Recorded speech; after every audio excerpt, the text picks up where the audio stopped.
जय शिव शक्ति। आपके साथ में बहुत ही अच्छी एक नॉलेज शेयर करना चाहती हूँ।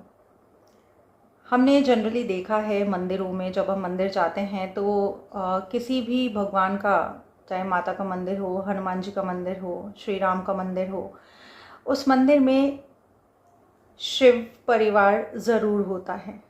उसका एक रीज़न है, उसका एक बहुत बड़ा महत्व है। शिवलिंग किसी भी मंदिर में होता है तो वो चारों तरफ एनवायरनमेंट में, आसपास की जगहों में जो भी नेगेटिव ऊर्जाएं होती हैं उन सबको अट्रैक्ट कर लेती हैं, एब्जॉर्ब कर लेती हैं।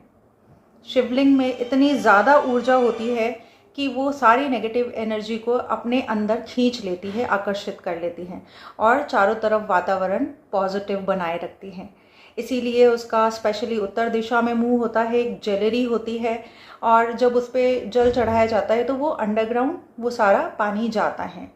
दूसरी बात, जब हम शिवलिंग पर जल चढ़ाते हैं तो ये जल चढ़ाना स्नान कराना नहीं होता है, ये सिर्फ जल चढ़ाना होता है। ये जल चढ़ाने का पर्पस यही होता है कि जितनी भी नेगेटिव एनर्जी उस शिवलिंग में आकर्षित हो गई है, उसके कारण ऊर्जाएं और ज़्यादा बढ़ जाती है, उत्तेजित हो जाती है, उसे शीतल किया जाता है उस जल से।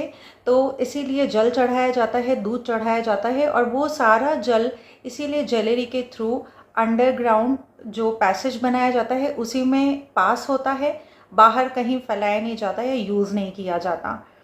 तो कृपा करके ध्यान रखें कि जो हम जल चढ़ा रहे हैं शिवलिंग पर, वो सारा जल नेगेटिव एनर्जी को लेके जा रहा है। तो हम उसे कई लोगों की आदत होती है अपने ऊपर छींटे डाल लेते हैं या उसे चरणामृत समझ कर के वो पी लेते हैं। तो वो चरणामृत नहीं है, वो सिर्फ उस शिवलिंग को ठंडा करने के लिए, शीतल करने के लिए वो जल चढ़ाया जाता है।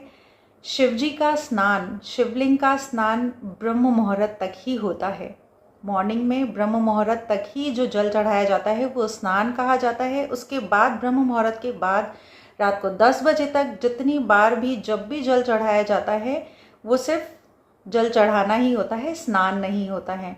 और आपने देखा होगा कि ये चीज़ नोटिस करी होगी कि सिर्फ शिवलिंग पर ही सारे दिन जल चढ़ाया जाता है। तो ऐसा क्यों? और तो किसी मूर्ति को सारे दिन स्नान नहीं करवाया जाता है, सिर्फ शिवलिंग को ही क्यों? तो वो स्नान नहीं, और ये रीज़न है जो मैंने बताया है।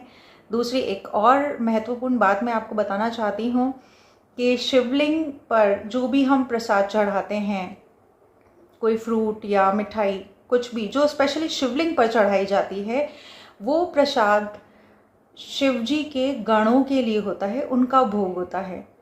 तो उस भोग को हम उठा करके नहीं खा सकते हैं, हमें नहीं खाना चाहिए। हाँ, किसी को, किसी ज़रूरतमंद को अगर दे दिया जाए तो उस इंसान का कल्याण ही होगा, क्योंकि वो शिवजी का प्रसाद है।